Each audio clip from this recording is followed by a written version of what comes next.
কেমন আছে বন্ধুরা? ছোটদের পুরাণ কথা চ্যানেলে সকলকে স্বাগত।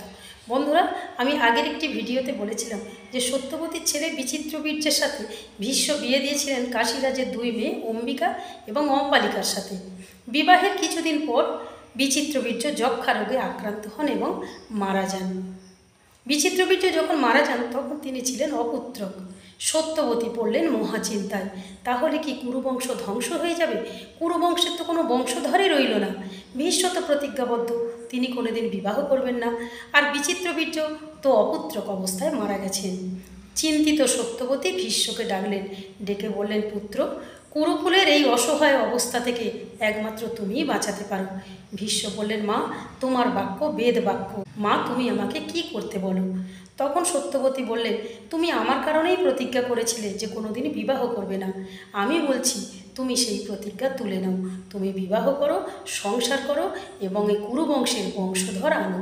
এ কথা শুনে ভীষ্ম বললেন, মা, অসম্ভব, আমি যে প্রতিজ্ঞাবদ্ধ, আমি সত্যে আবদ্ধ, আমি কোনো কারণে সত্য ভঙ্গ করতে পারি না। তখন সত্যবতী বললেন, তাহলে তুমি তোমার বিধবা ভ্রাতৃবধূদের গর্ভে সন্তান উৎপাদন করো, কারণ এই ক্ষেত্রজ সন্তান উৎপাদনের রীতি তো রয়েছে। ভীষ্ম বললেন, মা, এটাও আমি পারবো না, কারণ আমি যে প্রতিজ্ঞাবদ্ধ, কোনো রমণীকে আমি স্ত্রী হিসাবে স্পর্শ করতে পারি না। ভীষ্মের এই কথা শুনে সত্যবতী কাঁদতে লাগলেন। তারপর সত্যবতী ভীষ্মকে বললেন, পুত্র, আমার কুমারী অবস্থার একটি লজ্জার কথা আমি কি তোমাকে বলতে পারি? ভীষ্ম বললেন, মা, তুমি নির্দ্বিধায় সেই কথা আমাকে বলো।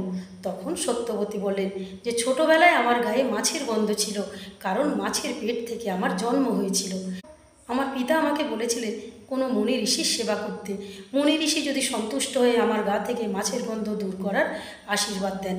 তাই আমি পরাশর মুনির সেবা করেছিলাম এবং পরাশর মুনি আমাকে একটি সন্তান দিয়ে গেছেন। কুমারী অবস্থার আমার সেই সন্তানের নাম কৃষ্ণ দ্বৈপায়ন।